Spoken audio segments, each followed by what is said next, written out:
Okay, we're going to do this one more time because that was a 6.5 minute video and that's ridiculous.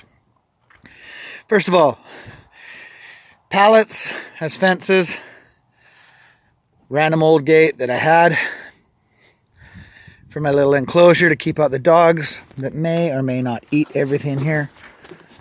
Here, you want some of that?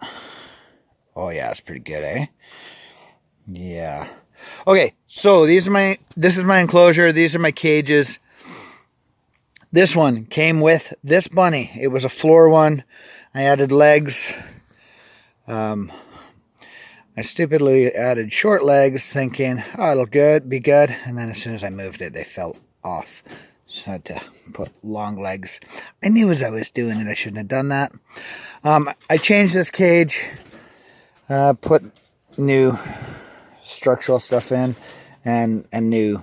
Ow! I just gave you food. What's your deal? What is your deal, man?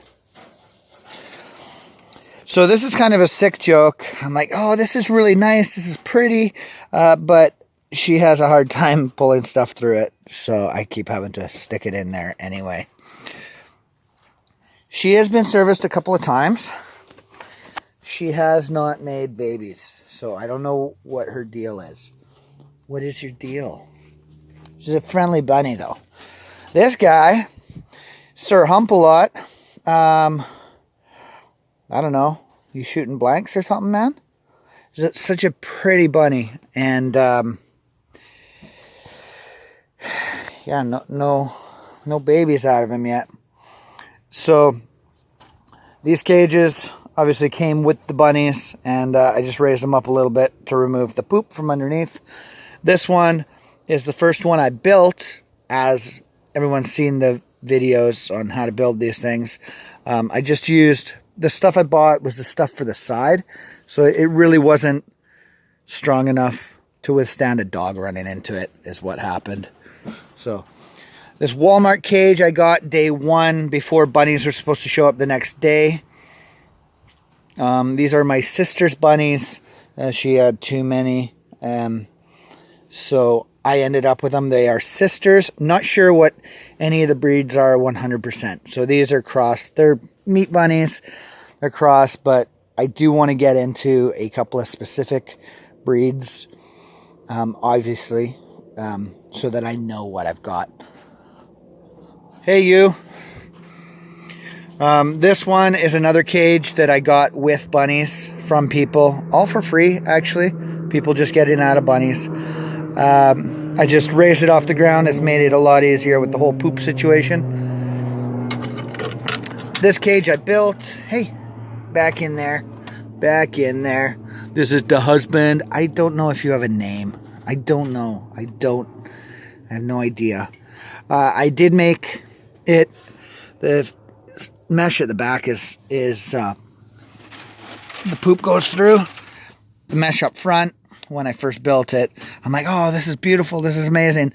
The poop doesn't go through. So now it's a pain in the butt, and I've got to scrape it every day or two. I do have automatic watering coming, but we are in Canada, so I'm concerned that it might freeze.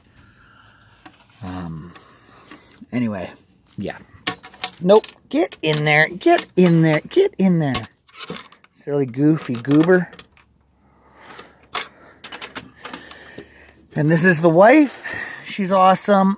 She's probably pregnant. They were in together for 2 days, so hopefully, and she was pretty up for it, so hopefully we get some babies out of these guys, because they're pretty good size, and they've grown pretty fast, which is nice. Again, not 100% sure on what breed they are. Mostly, I had California, New Zealand crosses, as I was told, but you know what? The more I get into these bunnies, the more I realize there is so many different kinds of rabbit that I just, I'm not completely sure. And then you, I may have done you already. This cage sucks. It was one that I got with bunnies again. I need to rewire it, like I did that one the other day, and have a front opening. And I've got to redo the floor and everything because it's big wide wire. So she sits on the or he sits on the wood or that plastic lattice, which is actually pretty awesome.